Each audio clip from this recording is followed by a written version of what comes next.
being one of the 8 billion people on this planet, fighting for the survival of our species and the survival of species around us is important to me, and there's many things we can do to continue that.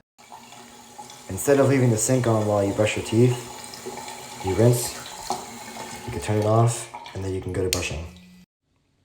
And after you're done brushing your teeth, instead of leaving the light on while you're in the house, turn it off, you can shut the door, go on your way.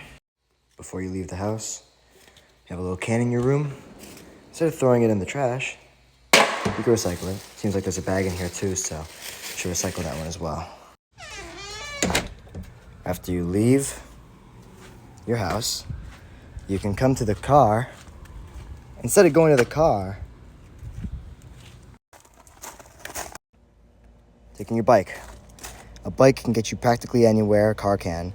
A little bit slower at pace, but the thing about the bike is that it releases no emissions and doesn't negatively impact the planet like a car would.